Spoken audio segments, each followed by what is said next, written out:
I have maybe mentioned previously that I live in the Smokies part of the year. So I've just finished this book, which was a very, very quick read. It's not real long, called Unsolved Disappearances in the Smoky Mountains by Juanitta Baldwin and Esther Grubb. This is interesting in the fact that I knew about a lot of these cases. Many of these cases are ones that pop up online, particularly on YouTube, with this missing 411 stuff that comes up about the national parks and people who go missing in these national parks. I am not one to buy into the missing 411 conspiracy that there are cannibals or military stuff going on or deep cover-ups happening or whatever else.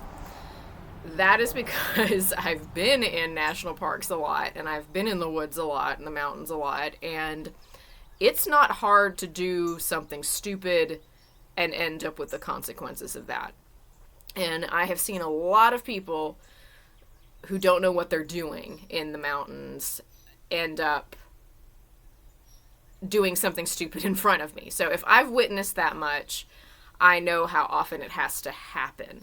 That even experienced people, if you don't know what you're doing, will end up with a problem. If you've ever listened to another podcast, that I speak about podcasts a lot, but National Park After Dark, they talk a lot about different sort of horrific things that happen in national parks, and you will see how easy it is for something bad to happen. So I don't think we need this really deep, in-depth 411 thing about this big conspiracy to account for everything. Specifically because a lot of these cases I see in the 411 stuff, they add things that when I'm reading actual disappearance retellings about, they don't mention those certain things. One in particular is when they're talking about Dennis Martin. Dennis Martin is one that gets brought up a lot in that missing 411 stuff that happened. He was a very young boy who got separated from his family while hiking to Spence Field. Now, Spence Field is towards Cades Cove. Spence Field is... I've hiked that area. Not Spence Field in particular, but I have been on Anthony Trail, which is the one that he was missing on. And based off of what they were doing, it does make sense that he possibly just got turned around and lost, and they never could find him after that. Because the children were trying to sneak up on the parents and scare them and make noises and whatever else, and they sent the Dennis Martin, they sent him a different direction because they sent him to the back because they said he was wearing bright red and they would be able to see him. So I can see a little boy thinking that, oh, I'm really going to go scare him, and going off into the woods and getting hopelessly turned around because it is incredibly easy to do. This particular recounting of what happened doesn't mention some of the stuff I've heard where they talk about his clothes were at a really high altitude, and I don't know if these are not stories that people are getting confused with each other, or they're just hearing one account somewhere, or they're adding stuff in, or it's unconfirmed, different things. I am going to address one thing because I've seen a lot of it. TikTok seems to have made this a thing, that now it's a thing, which is so bizarre to me. And that's that thing about these cannibals that are supposed to be in the Smokies. I'm going to tell you right now, I've gone to the Smokies my entire life. I've lived there parts of the year, most of my life. I have hiked 500 some odd miles in the Smoky Mountains. I have been through most of the trails and whatever else. No locals there, and all sorts of stuff. Never have I ever heard of that until that TikTok thing started. That had never even been a story. That is not a folklore story there. That is not a story that anybody local had ever heard mentioned.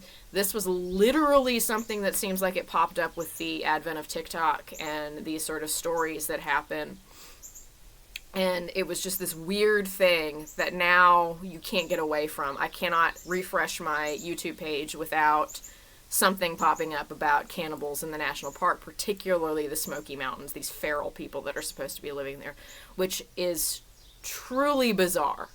The closest thing that is anywhere near that is the fact that when they were rounding up the Cherokee for the Trail of Tears and sending them in the Indian Removal Act, a number of Cherokee did run off into the mountain and hide.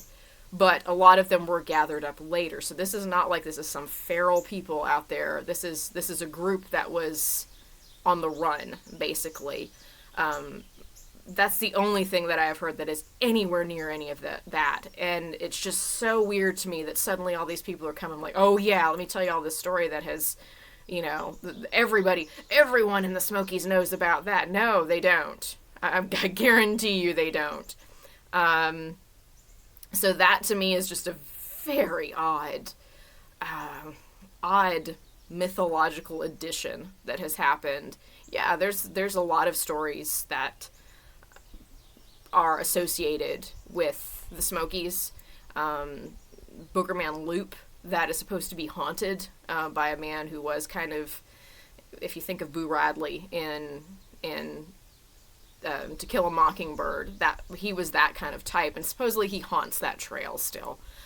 There are other stories about different things. Spearfinger is one of the sort of legends that is up there, that she has long fingers and she will stab your liver and eat it and whatever else, which is kind of a story that they told to kids back in the day. But this whole sort of feral people thing, never in my life have I heard of that up until recently, and now it's everywhere, and I have no clue where it came from. It's just to me it's so odd. It is so odd. Now, back to the book part, this one does address a couple of the disappearances. Trini Gibson is another one that I'd heard of before, who was a 17-year-old girl who disappeared going to Abrams Bald, or coming back from Abrams Bald, which is one of my favorite hikes. I actually really like that hike. But that one, there does seem to be some indication that there might have been a crime committed. There's a lot of holes in that one. You've got some ones where they talk about older, different sort of disappearances that happened, and maybe some resolution to some of them. And then they talk about some deliberate disappearances, which were, they were criminals who were on the run. One of them who was never found, and one of them who finally was. The one who was on the run the longest and kind of hanging around in the Smokies and different things was the one who was part of the Atlanta bombing, I believe. He had a hand in that, and a number of other crimes before he was finally caught. But this book these ladies have done a great deal of research, trying to contact people, trying to really narrow down and get primary source stuff. They were able to one of them was able to talk to Trini Gibson's mother, which is kind of a big deal, because I don't believe Trini Gibson's mother has said much in a very, very long time. And she has like a 3 or 4 page sort of email that she sent here that she was speaking to one of the authors about what had happened and kind of what she thinks. She doesn't come right out and say, but there is some indication that she thinks a crime may have been committed and not fully looked into. And that makes sense based off of what's being seen. She's talked to people that were at some of these different disappearances. She's really done a lot of research. They have really done a lot of research into some of the older cases to be able to try to sort of figure out what happened in some of these cases, particularly one where it was an unidentified body that was then later identified, and no one could figure out why they were not identified for 60 years, because it seemed like some people knew who it was, but a lot of people didn't, and it was a strange thing, but it seems like they kind of backtracked to figure out what had happened. So this is an interesting, very, very well-researched book about that. And I do think this is timely in the fact that we are seeing a lot of this 411 stuff, which I have a bit of a problem with, just because when it comes to the 411 stuff, I think we are focusing on the wrong danger. I think we are focusing not so much on the fact that it doesn't take much for you to be stupid in the woods and end up with a problem. I think it focuses on the fact that there's some mysterious thing going on out here, and you should be afraid of the woods and da da da da.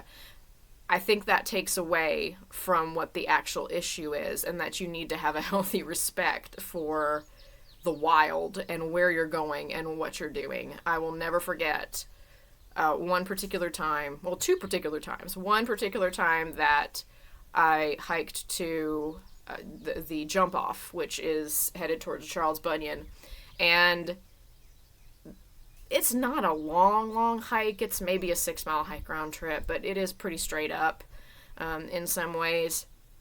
There was a guy there who had no food and no water, and we had to give him, somebody gave him granola bars, and we gave him some extra water, because dude had not prepared in the slightest for...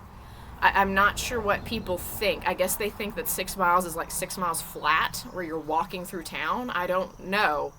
But he was sort of in desperate straits up there on the jump off, and I couldn't figure out why anybody would be hiking and not be prepared to some degree. And the one that always just absolutely drives me insane, and I don't even like hiking there anymore, is Laurel Falls.